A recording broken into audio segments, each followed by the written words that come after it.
تو اس کو کہیں گے مختص۔ تو میں نے مصدر، متصرف اور مختص تینوں لفظوں کی وضاحت کر دی ہے، جس کو صاحب کتاب خود بھی آگے وضاحت کرتے ہیں اور خود بھی بیان کریں گے۔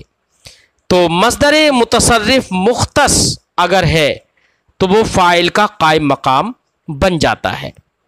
جیسے مثال دیں ہم، صاحب کتاب نے مثال دی ہے اقترح اقتراح جید۔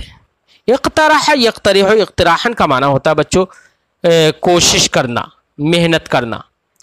اقترح اقتراح جید، اچھی کوشش کی گئی۔ تو یہاں پر اقتراح مصدر ہے اور مصدر متصرف ہے، اس طور سے کہ اس کو نصب لازم نہیں ہے مصدریت کی بنا پر، بلکہ یہاں پر یہ فاعل بن گیا، نائب فاعل بن گیا، اس لیے اس پر رفع آ گیا، دیکھیے نصب لازم نہیں رہا۔ ایسے ہی مصدر یہ متصرف ہونے کے ساتھ ساتھ مختص بھی ہے، کیونکہ جید صفت لے آئی گئی ہے، تو جس کی وجہ سے اس کے معنی میں زیادتی ہو گئی، اور اب صرف کوشش کا معنی نہیں رہا بلکہ عمدہ کوشش کا معنی ہو گیا، معنی میں زیادتی ہو گئی نا۔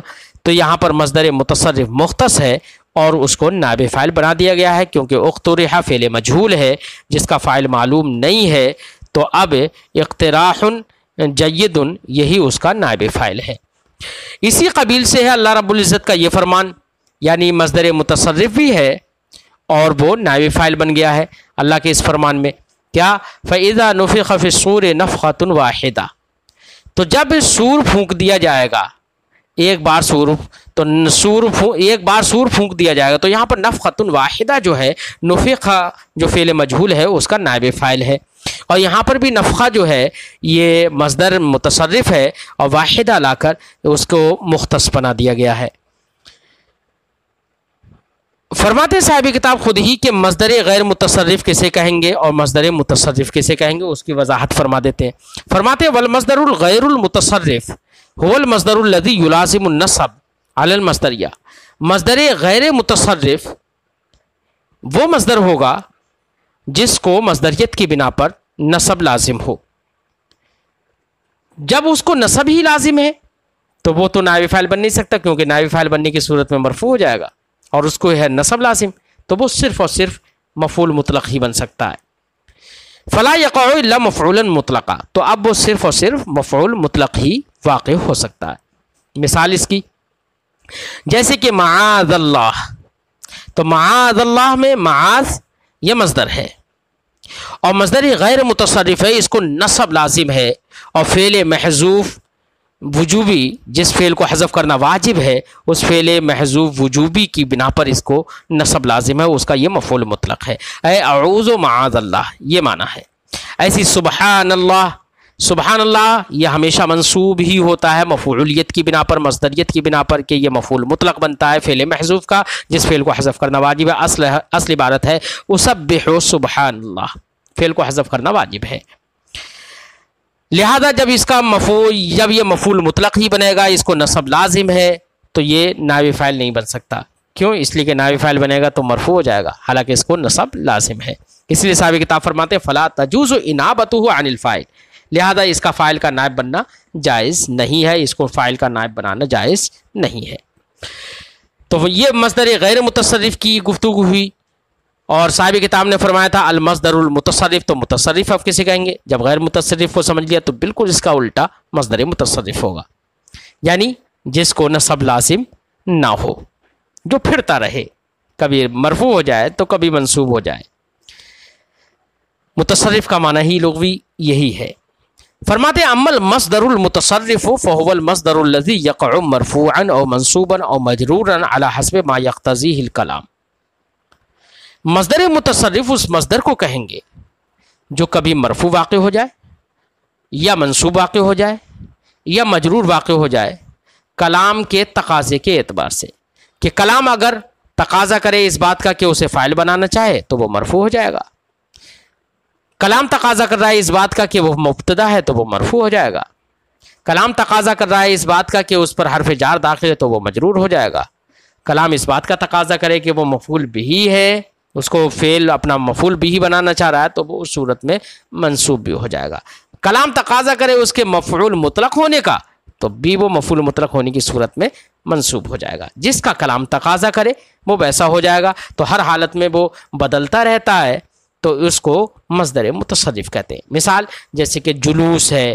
اقتراح ہے، فہم ہے، اور اس جیسے بہت سارے مصادر ہے نا. جتنے مصادر آپ نے پڑھے ہیں سوائے وہ ان مصادر کے جن مصادر کا فعل وجوبی طور پر محذوف ہوتا ہے، جیسے کہ سبحان اللہ، معاذ اللہ وغیرہ. تو جلوس یہ فاعل بھی بن جاتا ہے، مبتدا بھی بن جاتا ہے. ایسے اختراع، فہم، ایسے ان جیسے وما اشبہہا، ان جیسے اور دوسرے بہت سارے مصادر. مثال میں پیش کر رہے ہیں فتقول، تو آپ کہیں گے ھذا اقتراح مفید، یہ فائدہ مند کوشش ہے. تو یہاں پر اقتراح مفید یہ خبر بن گیا، خبر ہونے کی بنا پر یہ مرفوع ہو گیا. ایسے آپ کہیں اعجبنی اقتراحک، آپ کی کوشش اور آپ کی محنت مجھے اچھی لگی. تو یہاں پر اقتراح فاعل بن گیا اعجبنی کا، اس لیے یہ مرفوع ہو گیا. ایسے آپ کہیں لعل اقتراحک مقبول، شاید تمہاری کوشش قابل قبول ہے، مقبول ہے. تو یہاں پر لعل اقتراح کا، یہاں پر لعل داخل ہو گیا اقتراح پر، مصدر پر، تو وہ منصوب ہو گیا کیونکہ لعل حروف ناصبہ سے ہے. تو مصدر متصرف ہم نے سمجھ لیا. اب مختص کو بتا رہے ہیں. والمصدر المختص هو المصدر المفید غیر المبہم. مصدر مختص وہ مصدر ہے جو افادہ کرنے والا ہو اور مبہم نہ ہو، وہ جو مبہم نہ ہو. جیسے ہم نے کہا ضربن، پٹائی، مارنا. اب کیسا مارنا؟ اس میں ابہام ہے. ہلکا مارنا، تیز مارنا، سخت مارنا، بہت اس میں ابہام ہے. کوئی معنی متعین نہیں ہے، کسی بھی معنی پر اس کا اطلاق ہو جائے گا. اس لیے یہ ہمارے مخاطب کو وہم میں ڈالے گا. مخاطب سمجھے گا کہ پتہ نہیں کون سی کیسی پٹائی، اور یہ بتا نہیں رہا ہے، تو وہ اس کے لیے یہ مبہم ہے، اس لیے اس کے لیے مفید بھی نہیں ہے. تو مصدر مختص اسی مصدر کو کہیں گے جو مفید اور غیر مبہم ہو. یعنی مفید و غیر مبہم. صاحب کتاب فرماتے ہیں المصدر الذی یکتسب من لفظ آخر معنی یزید علی معنیہ المبہم الذی هو الحدث المحض لا غیر. مصدر مختص وہ مصدر ہوگا جو کسی دوسرے لفظ سے ایک ایسا معنی حاصل کر لے، ایک ایسا معنی اس کے اندر پیدا ہو جائے، ایک ایسا معنی لے لے جو معنی اس کے معنی مبہم یعنی معنی حدثی پر زائد ہو. معنی مبہم سے مراد حد سے محض، یعنی خالص اس کا معنی حدثی مراد ہے اس سے، لا غیر، اس کے علاوہ کوئی دوسرا معنی مراد نہیں ہے. تو معنی مبہم معنی حدثی پر ایک مزید معنی کسی دوسرے لفظ سے لے لے تو اس مصدر کو مصدر مختص کہیں گے. جس کو میں نے اپنے لفظوں میں بتا دیا تھا کہ ہم صفت لے کر آ جائیں، تو صفت ایک دوسرا لفظ ہے، اس دوسرے لفظ سے وہ موصوف جو مصدر ہے وہ ایک معنی، شدت، ضعف، کمی بیشی وغیرہ مختلف معنی اس سے حاصل کر لے گا، اور وہ اس کے معنی مصدری پر، معنی حدثی پر ایک زائد معنی ہوگا. تو اس بنا پر اس مصدر کو مصدر مختص کہیں گے، کیونکہ اس مزید معنی سے اس کا اختصاص ہوگا، ایک معنی متعین ہو گیا اس کا. اب صاحب کتاب آگے بیان کر رہے ہیں کہ مصدر کا اختصاص کن کن چیزوں سے ہو جاتا ہے. تو میں نے بتایا تھا کہ صفت سے بھی ہو جاتا ہے، اس کو بھی صاحب کتاب بتائیں گے. اور مصدر کا اختصاص کبھی کبھی مرت سے بھی ہو جاتا ہے کہ ایک مرتبہ، دو مرتبہ بیان اگر کسی مصدر کو اس طور سے لایا جائے کہ جس سے اس سے ایک مرتبہ یا دو مرتبہ یا تین مرتبہ یا زیادہ مرتبہ کا ذکر ہو جائے، یہ معنی پیدا ہو جائے، تو اس سے بھی اختصاص ہو جائے گا. ایسی نوعیت کا معنی اگر مصدر سے پیدا ہو رہا ہے تو نوعیت کی بنا پر بھی اس مصدر کا اختصاص ہو جائے گا. فرماتے وہ یکون اختصاص المصدر بوصفی، مصدر کا اختصاص اس کی صفت لا کر کے بھی ہو جاتا ہے. جیسے کہا جائے علم علم وافن، ایک مکمل علم حاصل کر لیا گیا، ایک مکمل طور سے جان لیا گیا. تو یہاں پر وافن صفت لے آئی گئی علم کی، تو یہاں پر مصدر مختص ہو گیا اپنی صفت سے. اور بیان عددی ہی، اور کبھی کبھی مصدر کا اختصاص کر دیا جاتا ہے، مصدر مختص ہو جاتا ہے اس کا عدد بیان کر کے.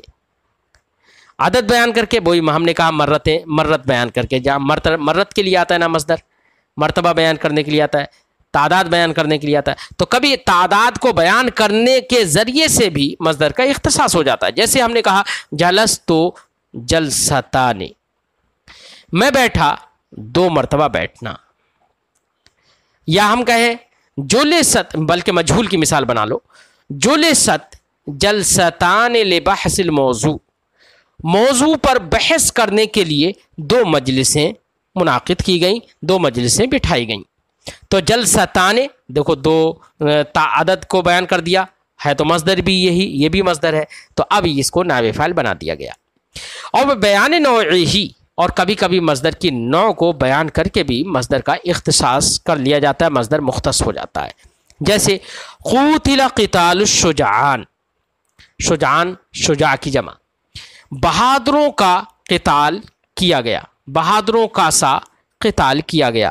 تو یہاں پر قوتلہ فعل مجہول ہے اور قتال یہ مصدر ہے، اور اس مصدر میں اختصاص ہوا نوعیت کا معنی پیدا کر کے، کیونکہ قتال الشجعان جو ہے یہ نوعیت کا معنی پیدا ہوا. جیسے ہم کہتے ہیں جلستو جلست القاری، میں قاری کے بیٹھنے کی طرح، یعنی قاری کے بیٹھنے کی جو نوعیت ہے اس کی طرح میں بیٹھا، تو نوعیت کے لیے ہو گیا وہاں پر.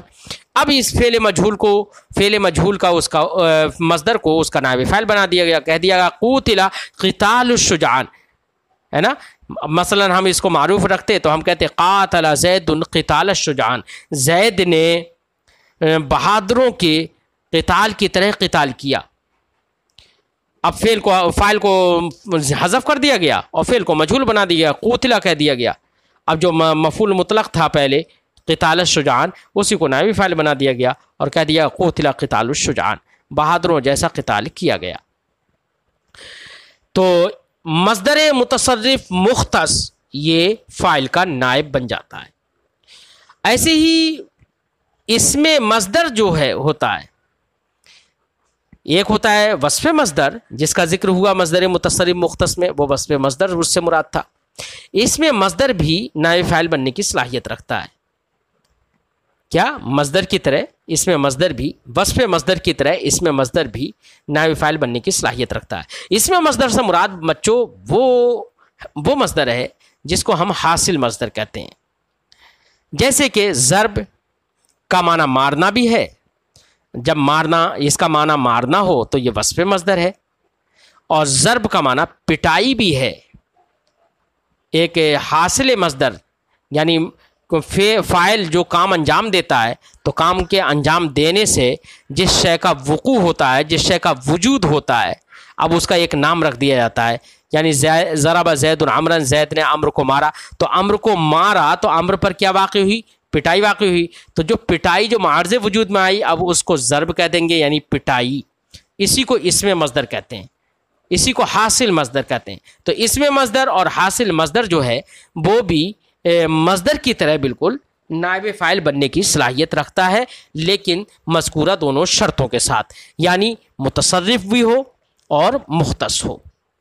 کیا ہو؟ متصرف ہو اور مختص ہو، کہ وہ اصل کے اعتبار سے متصرف ہو، کہ اس کا تصرف بھی ہوتا ہو. تصرف کا مطلب میں نے آپ کو بتا دیا اس سے پہلے کہ وہ کبھی فاعل، کبھی مرفوع بھی بن جائے، منصوب بھی بن جائے، مجرور بھی بن جائے. متصرف کا معنی یہاں پر یہ نہیں ہے کہ اس کی گردان ہو. متصرف کا معنی میں نے بتایا اس سے پہلے کہ کبھی مرفوع ہو جائے، کبھی منصوب ہو جائے، کبھی مجرور ہو جائے، یعنی مصدریت کی بنا پر اس کو نصب لازم نہ ہو. تو ایک تو شرط یہ کہ متصرف ہو، دوسری شرط یہ کہ مختص ہو. انہی دونوں شرطوں کے ساتھ اس میں مصدر جو ہے وہ بھی نائب فاعل بننے کی صلاحیت رکھتا ہے. فرماتے ہوئے اسم المصدر صالح کالمصدر للنیابۃ عن الفاعل بالشرطین المذکورین. اسم مصدر کی طرح نائب فاعل بننے کی صلاحیت رکھتا ہے مذکورہ دونوں شرطوں کے ساتھ. دونوں شرطیں کیا تھیں؟ وہما التصرف والاختصاص.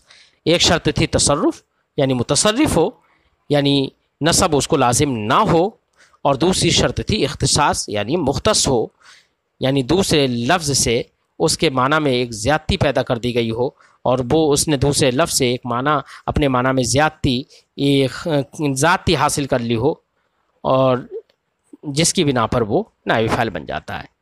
جیسے مثال اس میں مصدر کی تو کلما، کلام واضح الدلالتی. تو دیکھو کلام یہ اس میں مصدر ہے. جو لوگ بات چیت کرتے ہیں تو جو بات چیت ہوتی ہے اس بات چیت کو کلام کہتے ہیں. ایک ہوتا کلام کرنا، تکلیم، بات چیت کرنا، اور ایک ہوتا ہے مصدر کلام. تو کلام یہ اس میں مصدر ہے، یعنی اس بات چیت پر بولا جاتا ہے. تو کلام کا معنی یہ نہیں ہے کہ بات چیت کرنا، اس کا معنی ہے بات چیت، ہے نا. تو یہ بات چیت یہ اس میں مصدر ہے، کلام اس میں مصدر ہے. اب دیکھو اس کی ہم کتاب مثال میں وہ بھی لے کر آ گئے صفت، اور کہا واضح الدلالتی. اور کلام یہ متصرف بھی ہے کہ دیکھو مرفوع بھی ہو گیا یہاں پر، ہے نا، وہ متصرف ہے، یعنی نصب اس کو لازم نہیں ہے. تو دونوں شرطیں پالی گئیں کلام کے اندر کہ کبھی مرفوع بھی ہو جائے، یہاں پر مرفوع بھی ہے، اور واضح الدلالہ اس کی صفت بھی آ گئی. صفت آ گئی تو اس کا مطلب یہ ہے کہ وہ مختص بھی ہو گیا. لہذا کلام واضح الدلالہ میں یہاں پر کلام یہ اس میں مصدر ہے اور نائب فاعل بن گیا. اور تکلما یہ فعل مجہول ہے. تکلما کلام واضح الدلالہ، واضح الدلالت کلام بولا گیا، بات چیت کی گئی. تو آج کی گفتگو میں ہم نے یہ بتایا کہ 4 چیزیں جو کہ فاعل کا نائب بن جاتی ہیں، نائب فاعل بن جاتی ہیں. ان میں سے ایک ہے مفعول بہ، اور دوسرا ہے مصدر متصرف مختص. تو مصدر متصرف مختص یہ نائب فاعل بن جاتا ہے. فاعل کو حذف کرنے کے بعد اس کے قائم مقام اس کو بنا دیا جاتا ہے، اور اس کو مفعول ما لم یسمى فاعلہ بنا دیا جاتا ہے. تو یہ بات ہوئی. اب تک 2 چیزوں کا ذکر ہوا. انشاءاللہ آئندہ سبق میں ہم تیسری چیز اور چوتھی چیز کا ذکر کریں گے، یعنی جو تیسری اور چوتھی وہ چیزیں جو فاعل کو حذف کرنے کے بعد نائب فاعل بننے کی صلاحیت رکھتی ہیں. انشاءاللہ آئندہ سبق میں اس کو ذکر کرتے ہیں. السلام علیکم ورحمۃ اللہ.